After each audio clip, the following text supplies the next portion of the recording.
Namaste, Suswagatam. Welcome to the 17th session of Simply Sanatana. Let us learn little more on the first flower, Ahimsa, that is so dear to Hari. Our fourth session dealt with the list of 8 flowers that pleases Hari. Ahimsa, non-injury to other living beings, is a fundamental ethical concept. The Atharva Veda says, Ahimsa is not causing pain to any living being at any time through the actions of one's body, mind and speech. The Tamil literature Tirukkural says, Karuthi inna seivada kannum Maruthi inna seyyamai matrar kol, meaning, it is the principle of the pure in heart never to injure others, even when they themselves have been hatefully injured. The Mahabharata states, one should never do that to another which one regards as injurious to one's own self. What is the basic cause that urges one to indulge in harming others, being violent to others, that is, doing himsa to others? Certainly, it is a hatred and ill will cherished by one that pushes him into the act of injury. Hence, Manusmriti considers Ahimsa as foremost among the 5 restraints: Yama, Satyam, Asteyam, Shaucham, Indriya Nigraha. If man understands and practices Kshama, tolerance, forbearance, forgiveness, he would toe the path of Ahimsa.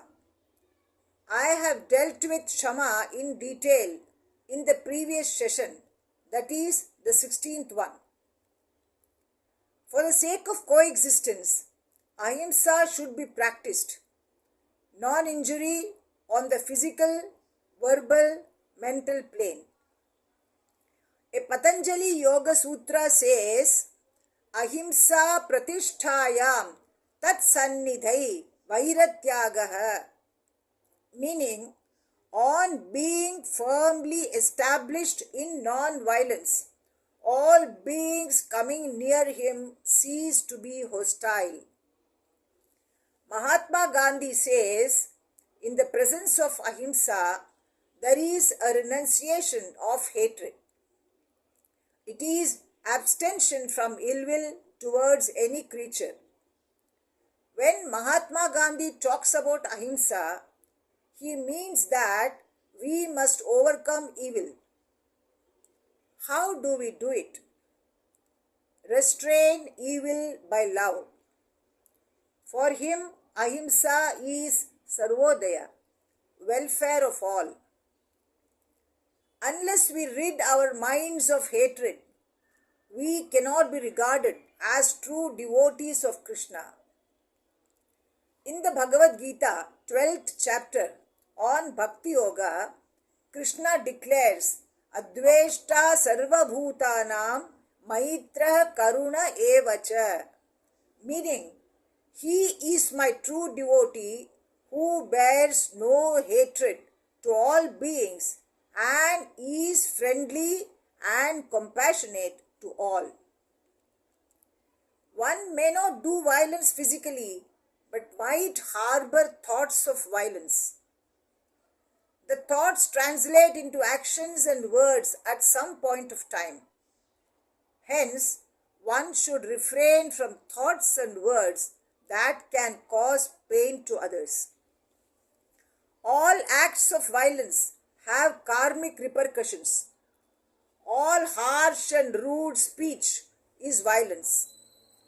Even frowning, hating, or abusing another being by speaking ill of others, all these are acts of himsa, violence.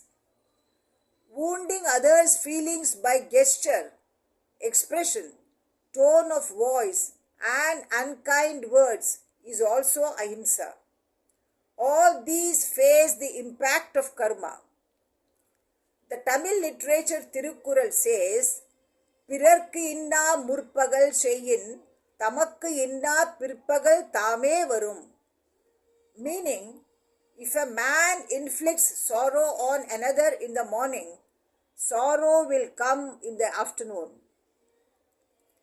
About violence against innocent animals, the Bhagavata Purana cautions, those wicked persons who do not know the real nature of dharma yet consider themselves to be very pious, without the feeling of remorse, commit violence against innocent animals, are reciprocally eaten by those very beasts in the next world in hell. Can we therefore introspect on this stern message given out in the Purana and bring in restraint to embrace ahimsa? The Bhagavad Gita calls men practicing ahimsa as those with divine quality. Krishna also states in the Bhagavad Gita that ahimsa is one of the qualities denoting austerity of the body. The Narada Bhakti Sutra says one should cultivate such good qualities as non-violence, truthfulness, compassion, etc.